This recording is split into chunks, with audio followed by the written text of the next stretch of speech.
Halo teman-teman kos-kosan, gimana kabar kalian? Baik-baik saja kan? Chapter 178 versi Fan Translate sudah banyak beredar di internet. Masih melanjutkan chapter ke 177, di mana terjadi pertempuran 3 arah di koloni Sendai antara Yuta Okkotsu, Uro Takako, dan Ryu. Di mana di akhir chapter ke 177, Yuta mengeluarkan Khodam alias ayangnya yaitu Rika. Dengan begitu, pertarungan bukan lagi 3 arah, melainkan 3 arah kuadrat karena Yuta memanggil bala bantuan, sementara Uro dan Ryu masih sendirian di pertempuran. Chapter 178 ini berjudul Koloni Sendai bagian 5. Yuk langsung aja berikut pembahasan lengkapnya. Check it bro. Chapter dibuka dengan Yuta Okkotsu yang berpose sambil memamerkan cincin di jarinya. Pada akhirnya cincin ini memanggil Rika, atau lebih tepatnya manifestasi Rika. Dari sinilah Uro dan Ryu sangat terkejut dengan hawa dari Rika. Uro dan Ryu menyadari kalau dari tadi Yuta belum mengeluarkan full powernya. Bahkan setelah Rika dikeluarkan, energi kutukan Yuta sudah mulai terisi lagi. Kemudian Rika menawari Yuta.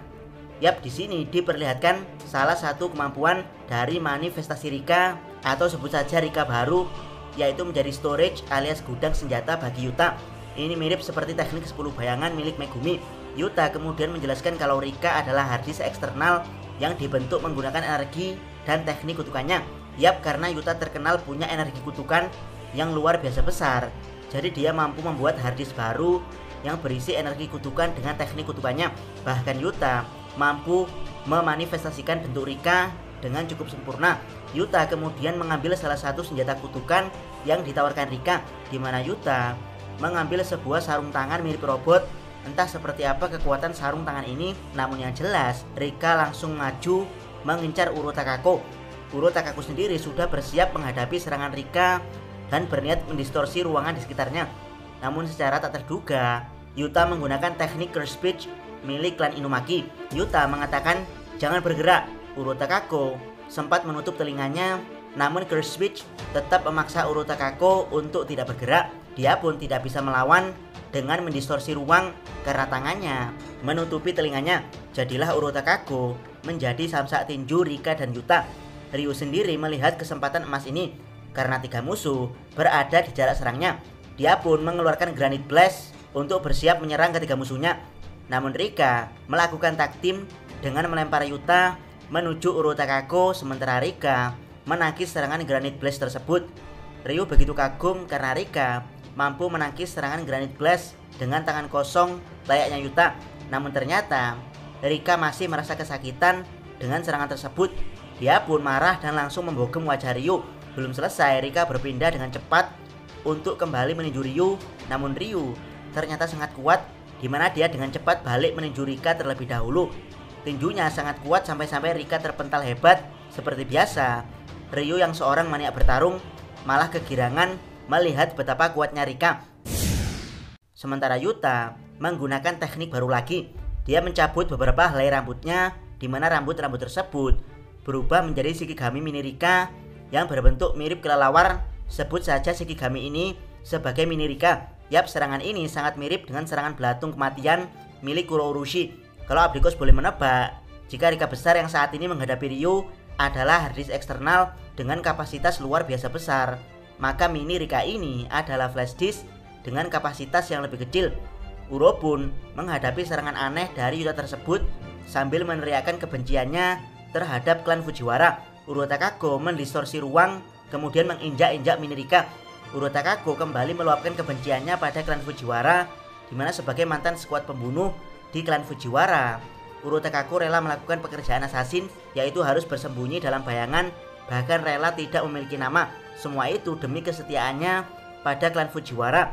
Namun pada akhirnya Uro Takako akan dieksekusi karena klan Fujiwara memberinya nama dan menjadikannya kambing hitam untuk melindungi salah satu anggota klan Fujiwara. Belum selesai Uro Takako meluapkan emosinya, tiba-tiba tubuhnya tercapi-capi. Ternyata Shikigami Yuta yang mirip makhluk belatung Kuro Urushi punya kemampuan lintasan domain mirip Shikigami Dhruv Lagdawala. Yap, ini semacam kombinasi dari teknik musuh-musuh yang pernah dihadapi Yuta. Dari sinilah Uro Takako menebak teknik kutukan Yuta yang dalam bahasa Inggris disebut mimicry atau mimikry, yaitu kemampuan untuk mengimitasi teknik lawan. Ingat ya, Yuta hanya mampu mengimitasinya, bukan mencuri teknik. seperti All for One atau mengcopy teknik seperti Naito Monoma. Kalau pengen gambaran kekuatan Yuta di Boku no Hero, kekuatannya mirip seperti Tamaki Majiki yang punya kemampuan manifest. Jadi Yuta mampu memanifestasikan berbagai teknik kutukan yang pernah dia lihat, namanya manifest. Jadi hasilnya tidak akan mirip 100% dengan aslinya. Uro pun terpental sampai di zona pertarungan Ryo melawan Rika. Yuta kemudian kembali meninju Uro namun ditahan menggunakan teknik distorsi ruang. Yuta kemudian menceramahi Uro Takako kalau dia harus berani menjalani kehidupan bukan hanya untuk dirinya sendiri, atau dia tidak akan punya alasan untuk kembali melanjutkan hidupnya yang berharga. Uro Takako yang di kehidupan pertamanya memang hidup untuk memenuhi tugasnya sebagai pembunuh bayaran di klan Fujiwara, menyuruh Yuta untuk diam.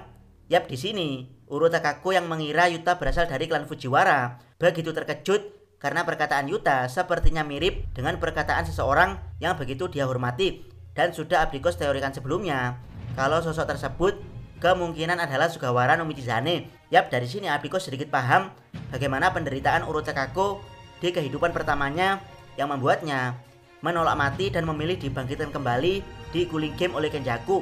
Tapi ingat, ini hanya teori dari Abikos. Jadi sebagai skuad pembunuh di klan Fujiwara, hidup Uro Takako begitu hampa karena dia hidup tanpa nama dan hanya mengabdi pada tuannya yaitu Fujiwara sebagai pembunuh. Bisa dibilang Uro Takako tidak peduli dengan nyawa korbannya karena yang dia pikirkan adalah dirinya sendiri dan pengabdiannya pada Fujiwara.